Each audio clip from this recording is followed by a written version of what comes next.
E aí, pessoal, tudo bem com vocês? Vamos dar continuidade aqui ao roteiro 10. Eu já havia falado para vocês da habitualidade, né, em relação aos elementos do salário, da remuneração como um todo. Outro elemento interessante que a gente tem que estudar é a periodicidade. Quem estiver comigo aí no roteiro, eu estou no tópico 2.2. Tá? A periodicidade dá conta de que o pagamento pelo serviço prestado, né, em razão do contrato, ele deve ser realizado a cada mês de serviço, no mínimo. Você não pode combinar o pagamento para ser feito por tempo superior a um mês, ok? Ou seja, eu posso combinar de pagar por dia, pagar por hora, por semana, por quinzena, a cada 2 dias, por mês. Agora, pagar a cada 32 dias, a cada 50 dias, a cada 2 meses, isso eu não posso. Tá? Não pode ser um período superior a um mês. Você dá conta do seguinte: todo trabalhador ele tem direito a receber o salário a partir de um mês de trabalho. Tá? Por isso que as pessoas costumam entrar no serviço, trabalham um mês e receber. Tá? Só que, para não ser muito taxativa, a CLT ela diz o seguinte: ela deu uma tolerância para o empregador. Porque é o seguinte: o direito o empregado tem a partir de um mês de serviço, direito de receber salário. Porém, o pagamento pode ser realizado, ele não precisa ser realizado no primeiro dia seguinte ao mês, né, trabalhado. Ele pode ser realizado aí com um prazo de tolerância até 5 dias úteis, né, do mês seguinte ao trabalhado. Então a gente tem aqui a previsão do artigo 459, pagamento do salário, qualquer que seja a modalidade de trabalho, não deve ser estipulado por período superior a um mês, salvo no que concerne a comissões, porcentagens e gratificações. Essa comissões, percentuais e gratificações eu vou falar melhor com vocês depois. Tá? Parágrafo 1º. Quando o pagamento houver sido estipulado por mês, deverá ser efetuado mais tardar até o 5º dia útil do mês subsequente ao vencido. Né? Então vejam, você tem direito de receber quando você trabalhou um mês, mas a obrigação do empregador, né, a exigibilidade desse direito, a obrigação de um empregador pagar é até o 5º dia útil do mês seguinte ao trabalhado. Por quê? Porque é uma questão de tolerância, facilitação de pagamento, né? Para que o empregador tenha tempo de fazer o pagamento. Lembre-se também que a CLT de 43, antigamente não era tão fácil igual hoje, você vai no aplicativo lá e faz um pagamento, né? Então, assim, é um tempo bem interessante esse 5º dia útil para o empregador poder se organizar. Agora, se o empregador é desorganizado, se o empregador não paga dentro do prazo correto, a CLT ela diz o seguinte, o TST pensa da seguinte maneira: olha, empregador, eu te dei a chance, né, a CLT te deu a chance de pagar com tolerância. Mas se você não pagou, você está desrespeitando a norma. E por desrespeitar a norma, você não pode usar dela depois em próprio benefício. Né? Se você quer realmente pagar até o 5º dia útil do mês seguinte, pague corretamente. Se você pagar errado e vier para a justiça para pagar, aqui eu vou fazer as correções do primeiro dia depois do trabalho, do mês trabalhado, e não do 5º dia útil. Por quê? Porque 5º dia útil era só uma tolerância. Você não observou, teve que ir para a justiça, então, se for na justiça, tá? O pagamento de até 5º dia útil, esse prazo de tolerância não vai existir. É o que o TST diz na súmula 381. Vejam bem, o pagamento dos salários até o 5º dia útil do mês subsequente ao vencido não está sujeito à correção monetária. Se essa data limite for ultrapassada, aí sim, quer dizer, se o empregador desrespeitar essa data, incidirá o índice de correção monetária do mês subsequente ao da prestação de serviços a partir do dia 1º. Quer dizer, 5º dia útil, sem pagar nada a mais, é uma tolerância. Se você não observa, então você vai fazer a correção desde o dia 1º e não do 5º dia útil. Tá? Se você não observa, então você vai ter que pagar a mais. Tá? Bom, uma exceção aqui que a gente tem ao caso do pagamento até o 5º dia útil do mês subsequente, né? Na verdade, a exceção não é exatamente até o 5º dia útil do mês subsequente, né? E sim a combinação de pagamento por mais de um mês. A pessoa ficar mais de um mês sem receber é o caso do intermitente. Por quê? Porque o intermitente é aquele camarada que trabalha, mas ele também fica períodos de inatividade. Esses períodos de inatividade ele não recebe. Então, por exemplo, se eu convoco um empregado intermitente para trabalhar 2 meses, aí depois ele fica 4 meses sem trabalhar, depois ele volta a trabalhar 2 meses, quer dizer, ele recebeu No primeiro mês, ele trabalhou, recebeu no quinto dia útil do mês seguinte. Segundo mês, ele trabalhou, recebeu no quinto dia útil do mês seguinte. Mas ele ficou um tempão sem trabalhar, para ele poder voltar a receber de novo, demorou mais de 30 dias. Mas por que isso? Porque a própria CLT excepciona, né, o caso do intermitente. O artigo 452-A, parágrafo 6º, diz o seguinte: ao final de cada período de prestação de serviços, o empregado receberá o pagamento imediato das seguintes parcelas: remuneração, férias proporcionais, e vem todos os pagamentos. Parágrafo 7º.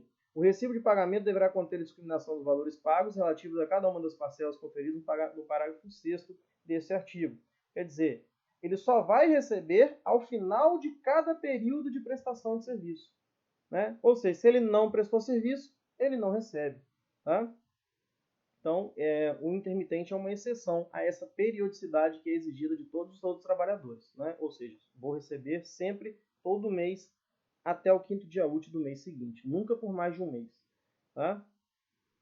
Outro elemento que a gente tem aqui é o da quantificação, porque para ser salário, né, só pode ser salário aquilo que é suscetível de ser avaliado em espécie, aquilo que você pode olhar e dar um valor para aquilo. Né? Como eu falei para vocês no vídeo anterior, se você contrata uma pessoa para receber R$ 2.000 e mais R$ 500 em roupa, ela vai receber a roupa.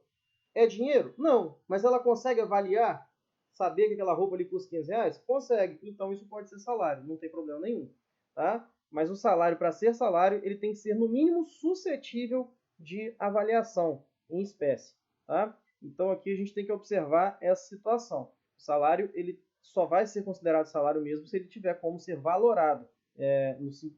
Por isso que eu não posso chegar e falar assim, eu tenho uma mesa lá em casa que tem um valor sentimental enorme e eu vou pagar você o seu salário esse mês, eu vou te dar aquela mesa, que para mim aquilo vale mais de R$ 1.000.000, né? Aquilo tem um valor sentimental. Não, isso não pode acontecer, né? O valor não pode ser sentimental, tem que ser valor de mercado. Igual o quadro da Mona Lisa, vou te pagar com o quadro da Mona Lisa. Isso não é salário, porque eu não tenho como dizer quanto vale o quadro da Mona Lisa. Né? Então, para ser salário, tem que ser aquilo que eu posso quantificar, beleza? Tem que ser suscetível de ser avaliado em espécie. E aqui eu até trouxe para vocês o artigo 1º da Convenção número 95 da OIT, que o Brasil é membro e, inclusive, signatário, tá? Falando aqui que a remuneração, o salário, tem que ser sempre suscetível de ser avaliado em espécie, né? Senão não seria considerado salário, beleza? Também temos aqui um elemento da essencialidade, né, que caracteriza o salário. Por quê? Porque o salário ele é essencial por dois lados. Ele é essencial porque ele é verba de cunho alimentar, ou seja, ele que sustenta o trabalhador e sua família, ao mesmo tempo que ele é uma verba essencial para a própria existência do vínculo de emprego, porque ele faz parte da onerosidade, né? A onerosidade ela é não só a prestação do serviço, mas também o pagamento. Né? Então, o salário ele entra como essencial por esses dois modos de analisar. Né? Ele caracteriza o salário, ele caracteriza o contrato de emprego, ao passo que também ele é essencial para o trabalhador e para a sua família. Ok? E, por fim, o salário também tem a ideia de reciprocidade. Né? O empregador paga e o empregado trabalha. Lógico que o salário não é pago como contraprestação do serviço prestado. Né? Mas daí, acho que a teoria chamada de teoria da contraprestatividade não é adotada no Brasil. O salário ele é pago em razão do contrato. Tanto é que várias vezes vocês vão ver o trabalhador não trabalhar e receber mesmo assim. As férias são um ótimo exemplo. Né? Porém, o vínculo contratual é, juntamente com todas as obrigações, né, que o empregado tem, é aquilo que dá direito a esse empregado de receber o salário.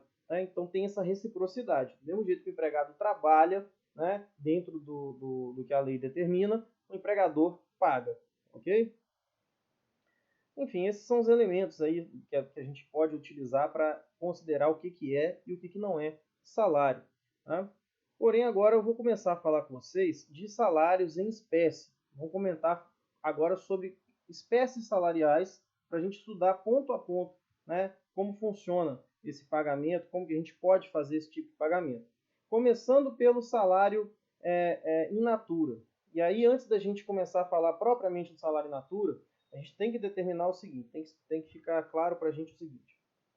Salário in natura ou salário utilidade é aquele salário que ele compõe a remuneração do empregado, né? Ou seja, é aquele salário que você combina. Vou voltar ao mesmo exemplo, né, para ser bem repetitivo. Você combina para receber do seu empregador parte do seu salário em alguma coisa que não seja dinheiro. Parte do meu salário você paga em roupa, parte do meu salário vai ser pago em material de construção, sei lá. Você combina com o seu empregador, parte em dinheiro, parte em utilidades. Né? Se essa combinação for uma combinação que se dê de maneira habitual, como aquele caso que eu falei, que você inclui até no próprio salário base, né? Minha base salarial é R$2.000 mais R$500 em roupa. Isso daí vai acabar integrando, vai incorporar, na verdade, a sua remuneração para todos os efeitos. E aí a gente tem o artigo 458 que diz o seguinte: além do pagamento em dinheiro, compreende-se no salário, para todos os efeitos legais, a alimentação, habitação, vestuário e outras prestações in natura que a empresa, por força do contrato ou do costume, fornecer habitualmente ao empregado. Em caso algum, será permitido o pagamento com bebidas alcoólicas ou drogas nocivas. Né? E o parágrafo 1º diz: os valores atribuídos às prestações in natura deverão ser justos e razoáveis, não podendo exceder em cada caso os percentuais de parcelas componentes do salário mínimo. Então, vejam bem, só para a gente analisar esse artigo 458. Para começo de conversa, alimentação, habitação, vestuário e outras instalações in natura são consideradas salário se elas forem fornecidas pelo empregador nessas condições. Mas a alimentação, eu vou falar com ela um pouquinho mais para frente com vocês, não é necessariamente salário, né? Não é qualquer alimentação que vai se considerar salário. A gente vai falar daqui a pouco. É só aquela que é paga em dinheiro, tá? Se for paga em ticket, se for paga em natura, ela não vai ser considerada salário, não. Ok? Então, esse artigo 458 aqui, a gente vai ver que daqui a pouquinho o parágrafo 2º do artigo 457, com a reforma trabalhista, deu uma modificada na interpretação dele. Mas o que eu quero que vocês entendam desse artigo 458 é que ele traz para a gente essa ideia de que quando o trabalhador recebe, por força do serviço, né, pagamentos que não são em dinheiro, né, pagamentos que são em utilidades, esses pagamentos também vão incorporar o salário desse trabalhador. Tá? Então é que ele usa aqui a expressão compreende-se no salário. Em relação ao valor, né, quanto que eu posso pagar de salário em dinheiro, quanto que eu posso pagar de salário in natura? Aqui tem uma curiosidade interessante para vocês. No Brasil, é possível você pagar 30% do salário combinado em dinheiro e 70% em natura. Essa é a proporção máxima que você pode de pagar de salário in natura. Você não pode combinar, por exemplo, de pagar para o seu empregador, para o seu empregado, somente salário in natura. Isso não pode. Alguma parte do salário tem que ser em moeda corrente, tem que ser em dinheiro, tá? Mas essa parte é apenas 30%. Ou seja, se eu combinar com o meu empregado na minha loja de roupa que ele vai ganhar R$1.000, vamos botar R$2.000, né? Significa que 30% desses R$2.000 tem que ser em dinheiro. Quer dizer, 30% de 2.000 vai dar R$600, né? R$600 tem que ser em dinheiro e os outros 1.400 eu posso pagar ele no que eu quiser, em roupa, posso dar uma bicicleta, enfim, utilidade. Lógico, ele tem que aceitar, mas é uma possibilidade que a CLT dá pra gente. Tá? Inclusive, quando ele, no parágrafo 1º do artigo 458, ele faz menção aos artigos 81 e 82 da CLT, a gente pode olhar essa questão do percentual em dinheiro. Olha o artigo 82. Quando o empregador fornecer in natura uma ou mais parcelas do salário mínimo, o salário em dinheiro será determinado por uma fórmula que ele coloca aqui. Aí o parágrafo único. O salário mínimo pago em dinheiro não será inferior a 30% do salário fixado para a região, zona ou subzona. Lembrem-se, né? É o salário mínimo nacional. Ou seja, quando o parágrafo 1º do artigo 458 falou que em qualquer hipótese o salário in natura vai observar o artigo 82, significa que no Brasil hoje, se você quiser pagar in natura, você pode, desde que pelo menos 30% do pagamento seja em dinheiro, moeda corrente no Brasil, real, ok? Em reais. Então, para uma utilidade ser considerada salário, então, ela tem que ser fornecida com habitualidade, né? Ou seja, como eu disse para vocês, a combinação tem que ser que todo mês o empregado vai ganhar aquela utilidade e também com gratuidade, né? Em que sentido gratuidade? Que o seu empregador está te dando aquela parte salarial in natura pelo serviço e não está te cobrando para te dar aquilo. Se, por exemplo, se todo mês você ganha uma roupa, mas você tem que pagar por essa roupa, isso não é salário. Na verdade, você está virando consumidor. Tá? Por isso que eu digo aqui gratuidade. A gente tem que observar que os critérios para você perceber que um salário in natura, um salário utilidade, ele é salário mesmo, se for fornecido com habitualidade e se você receber isso pelo seu serviço, sem ter que pagar por essa parcela. Ok? Agora, nem todo pagamento de utilidade é considerado salário. Tá? Por quê? Porque pode haver alguns casos em que a utilidade é paga de maneira esporádica, ou até mesmo que ela nem seja paga pelo serviço prestado, e sim para que o serviço aconteça. Daí a gente tem uma dicotomia, que até alguns livros costumam mencionar, que diz o seguinte, que é um macetinho, né? Quer saber se a utilidade é salário ou não? É só você olhar pelo e para. Se a utilidade é fornecida pelo serviço, então ela é salário. Se ela é fornecida para o serviço, então ela não é salário. Por exemplo, se eu digo para vocês o seguinte, vou trabalhar numa loja de roupas da marca, eu não sei marca de roupa, Lacoste. Vou trabalhar na marca Lacoste. Aí a loja me dá roupas da Lacoste para eu usar enquanto eu estou vendendo roupas da Lacoste, porque ela usa aquilo como se fosse um uniforme. Eu estou recebendo essas roupas como uniforme, ou seja, para realizar o serviço, e não como um pagamento pelo serviço que eu estou fazendo. Então, esse valor dessa roupa que eu estou recebendo, ele não será considerado salário, que nada mais é do que um uniforme, certo? É para o serviço. Outro exemplo. Suponha que eu trabalho nessa loja da Lacoste. E aí eu vou com a roupa que eu quiser, ou então já tem um uniforme, não interessa. Mas eles falam assim, seu salário vai ser R$2.000 e todo mês você pode pegar R$500 de roupa aqui. Do jeito que você quiser. Nesse caso, eu estou ganhando esses R$500 de roupa porque sou empregado deles. E não para realizar o serviço. Né? Ou seja, estou ganhando essa roupa pelo meu serviço. Por isso que a regrinha é para e pelo. Que quando é pelo serviço, essa roupa vai ser considerada salário e utilidade. Beleza? Então, fora esse macete, a gente tem o parágrafo 2º do artigo 458, o parágrafo 5º também traz uma situação assim, que ele vai nos trazer várias utilidades aqui que, por uma escolha legislativa, não serão consideradas salário em hipótese alguma. Tá? Então, são verbas aqui que, se o empregador fornecer, são utilidades que, se o empregador fornecer para o empregado, em hipótese alguma serão consideradas salário. Tá? Isso daí é uma coisa muito boa para o empregador, né? Porque quando o empregador paga salário, eu já falei isso para vocês, o valor que ele paga de verdade, né? Não estou falando o valor que vai para o bolso do empregado, não. O valor que ele paga de verdade com tributação, verbas trabalhistas e tudo que ele tem que pagar, é quase o dobro do que ele combinou. Então, por exemplo, se o seu salário base é R$2.000, seu empregador vai ter gasto com você de mais ou menos uns R$4.000. Né? Agora, se o que ele está pagando não é salário, ele paga exatamente o valor que ele diz que paga. Por exemplo, aquela roupa do uniforme lá, ele tem um custo para ele, né? O custo é R$100, por exemplo, aquele uniforme. Ele está te pagando aquele dinheiro ali como utilidade para você trabalhar, então não é salário, né? Então não tem tributação nenhuma para ele que tem em cima de verbas trabalhistas. Logo, ele gasta exatamente R$100. Ele não gasta o dobro, como se fosse empregado. Né? Então, essas utilidades que nós vamos falar agora são todos pagamentos que são feitos pelo empregador de maneira limpa, né? Sem precisar arcar com uma tributação pesada que tem a verba trabalhista salarial. Então, veja bem, parágrafo 2º. Para os efeitos previstos neste artigo, não serão consideradas como salário as seguintes utilidades concedidas pelo empregador. 1. Vestuários, equipamentos e outros acessórios fornecidos aos empregados e utilizados no local de trabalho para a prestação do serviço. Então não confundam, tá? Se for pelo serviço, é salário. 2. Educação em estabelecimento de ensino próprio ou de terceiros, compreendendo os valores relativos à matrícula, mensalidade, anuidade, livros e material didático. Então, por exemplo, se você, empregador, quer dar um aumento para o seu empregado, descobriu que ele tem filho, você vai lá e paga a matrícula da escola, paga a mensalidade para o filho dele numa escola particular.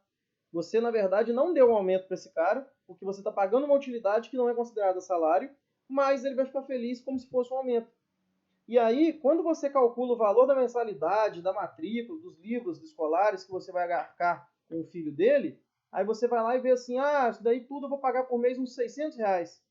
Só que se você desse um aumento de R$ 600 para ele no salário dele, você pagaria 1.200 praticamente. Né? Então é bem interessante para o empregador pagar esse tipo de utilidade.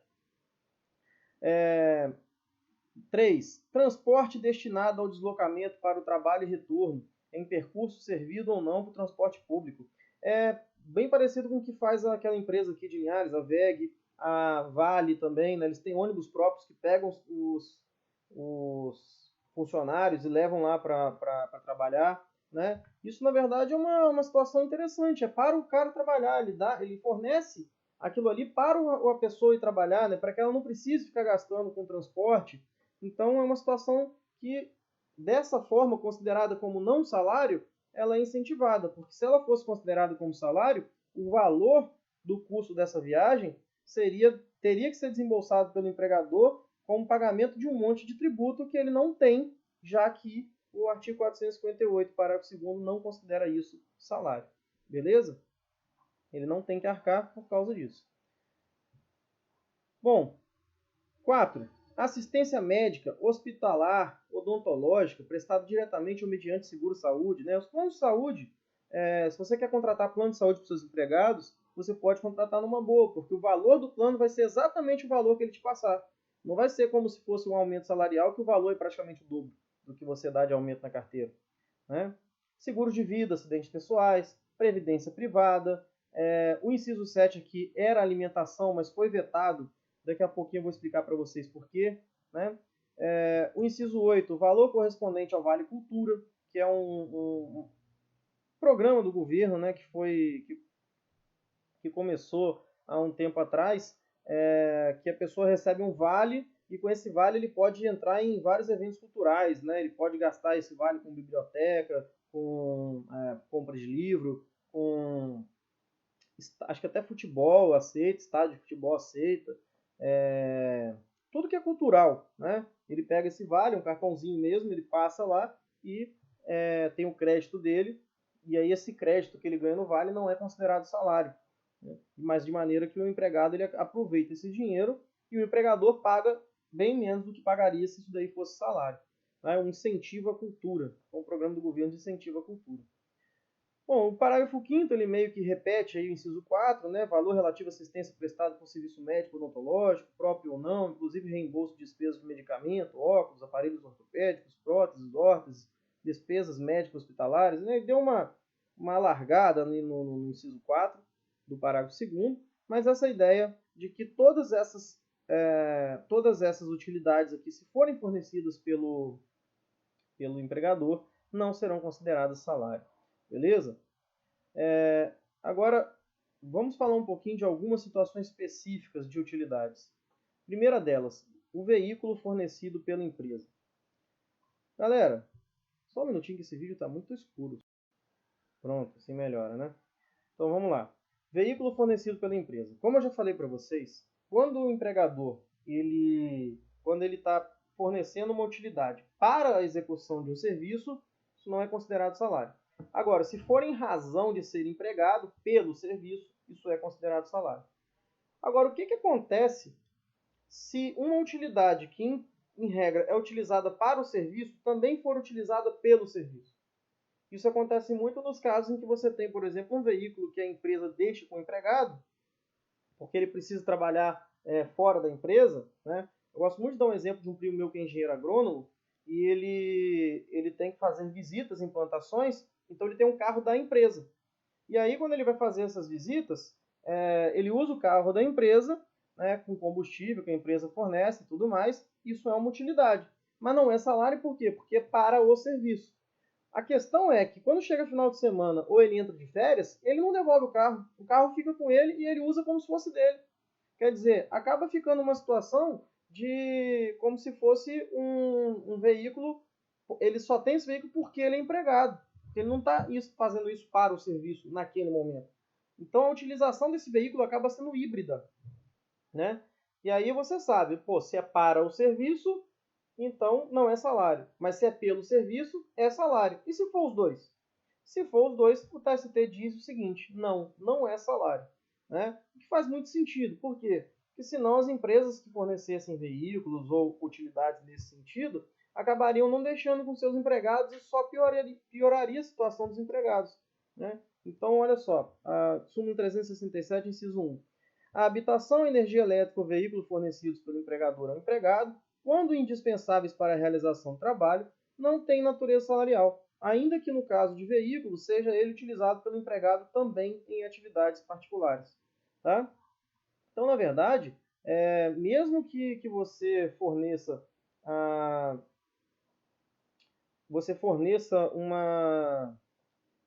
uma utilidade para o serviço e também pelo serviço, isso daí não caracteriza essa utilidade como salário. Ok? Agora, vejam bem. O parágrafo 3º do artigo 458, falando agora de habitação e alimentação, né, ele diz o seguinte: a habitação e a alimentação fornecidas como salário e utilidade deverão atender os fins a que se destinam. Né? Ou seja, você não pode ficar falando que você está pagando a habitação da pessoa como salário e utilidade e, na verdade, você só está tentando fraudar algum pagamento trabalhista ou algo desse tipo. Né? Então, eles têm que realmente atender os fins a que se destinam. E não poderão exceder, respectivamente, a 25% nem 20% do salário do contrato. Quer dizer, quando você fala assim, eu vou pagar parte do seu salário e vai ser em habitação. Vou te ajudar com o seu aluguel. Beleza? Daí, o valor que você vai fazer de ajuda para o aluguel, ele não pode ser superior a 25% do valor do salário desse empregado. A mesma coisa com a alimentação. Né? Eu vou te dar um dinheiro aqui, uma grana para você comprar de alimentação. Esse salário que você está pagando como utilidade de alimentação, ele não pode superar 20% do valor do salário contratual base. Beleza? Então, assim, eu contratei a pessoa para ganhar R$2.000. Né? Eu só posso contratar como habitação, só posso considerar como salário habitação ali 25% de R$2.000. Alimentação, 20%. Curiosidade, se for para o rural, aí a gente inverte essa porcentagem. Para os rurais, a habitação não pode superar 20% e a alimentação não pode superar 25%. Beleza? Na lei dos empregados rurais existe essa diferenciação. Ok? Agora prestem atenção. Se a habitação e a alimentação forem fornecidas para o serviço, tá? A gente não vai considerar que eles tenham natureza salarial. E aí eu até repeti para vocês aqui a súmula 367, que a gente já leu ali em cima, né? Habitação, energia elétrica, veículo fornecido pelo empregador ao empregado, quando indispensáveis para a realização do trabalho, não possuirão natureza salarial. Beleza? Então a habitação, quando ela é fornecida para o trabalho, ela não possui natureza salarial. Tá? Ela só vai possuir natureza salarial quando for situação em que você esteja pagando uma habitação que não tenha nada a ver com a realização do serviço. Ok? Agora, quando a gente fala de alimentação, o buraco é mais embaixo, porque a gente tem várias modificações com relação à alimentação. Né? A gente tem uma súmula 241 do TST aqui, que fala que o vale-refeição fornecido por força de contrato de trabalho tem caráter salarial, né? Integrando a remuneração do empregado para todos os efeitos. Porém, com a reforma trabalhista, o artigo 457 fala que o auxílio alimentação, ainda que pago de maneira habitual, não será considerado salário. Né? Mas aí ele fala, vedado o seu pagamento em dinheiro.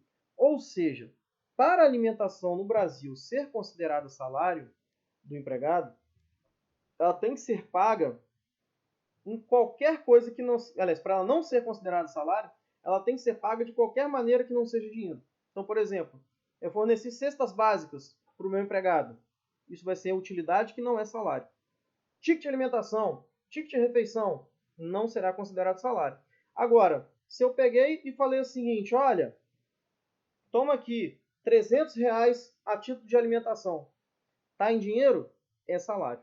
Beleza? É assim que ficou a mudança depois da reforma trabalhista. Quer dizer, essa súmula que eu citei para vocês, a súmula 241, ela foi superada pela modificação legislativa.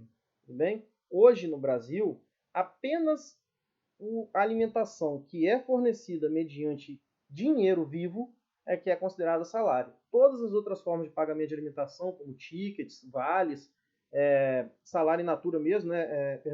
Pagamento in natura mesmo, né? Como cesta básica e tudo, isso daí não será mais considerado salário no Brasil a partir de 2017 com a reforma trabalhista. Tudo bem? Agora prestem atenção. Eu disse que eu ia falar depois, né? O parágrafo 2º lá do artigo 458, ele traz para a gente que a alimentação, ele traria para a gente que a alimentação não seria salário em qualquer situação, né? Falei para vocês, o inciso 7 ali vetado era alimentação. Por que ele foi vetado? Porque na época que ele foi vetado, o salário, a alimentação, qualquer que fosse a forma que você fornecesse, era considerada salário. O único jeito de você ter uma alimentação que não era considerada salário na época é se tivesse uma convenção, um acordo coletivo dizendo isso, ou se você aderisse ao PAT, que é o Programa de Alimentação do Trabalhador, que era uma forma que você colocava um refeitório no seu serviço e aí você mesmo fornecia a alimentação para os seus empregados e isso não era considerado salário, né? E aí para não, vamos dizer assim, para não perder essa ideia do PAT, né, para não perder esse engajamento ao PAT, na época, a presidente, eu acho que era até a Dilma, não lembro se era a Dilma ou se era o Lula, vetou a inclusão da alimentação como verba não salarial. Tá? Porém, em 2017, esse veto acabou não servindo praticamente de nada, porque em 2017, com a alteração que foi feita no parágrafo 2º do artigo 457, a gente tem que qualquer pagamento de alimentação que não seja em dinheiro não será considerado salário. Beleza? Só para a gente finalizar aqui, então, os pagamentos in natura, só reforçar com vocês aquela parte finalzinha ali do artigo 458, pagamentos em cigarros ou bebidas alcoólicas ou drogas não serão considerados como feitos. Tá? Não é possível considerar salário pagamentos com drogas nocivas. Tá? E a droga nociva não precisa ser ilícita, de acordo com o que o TST entende. O TST, na súmula 367, item 2, ele fala: o cigarro não se considera salário-utilidade em face da sua nocividade à saúde, ou seja, não precisa ser droga ilícita. Né? Qualquer droga, bebida alcoólica, cigarro, drogas ilícitas, qualquer droga não pode jamais ser considerada salário. Tá? Pessoa que quiser receber em droga, ela não vai receber salário, ela vai receber qualquer outra coisa, inclusive pode até, dependendo da droga, pode até ter repercussão criminal. Ok? Então, sobre salário in natura, em resumo, né, os salários in natura, para serem considerados salários, são aqueles que são pagos em função de ser empregado. Né? Aquilo que é pago para o trabalho ser realizado não será considerado salário. Beleza? Lembrando que eu não posso fazer esses pagamentos, né, em drogas nocivas à saúde, nem inclusive cigarro, nem que a droga seja lícita. Sendo droga, eu não posso fazer o pagamento, sob pena de pagamento por ser considerado não feito. Ok? Bom, esse vídeo aqui já ficou grande também. Eu devo fazer mais 1 ou 2 vídeos para a gente terminar os pagamentos em espécie. Né? A partir do vídeo que vem, a gente começa em Vale Transporte, 3.4 aí do roteiro. Beleza? Um abraço para vocês, fiquem em paz, o Senhor vos acompanhe.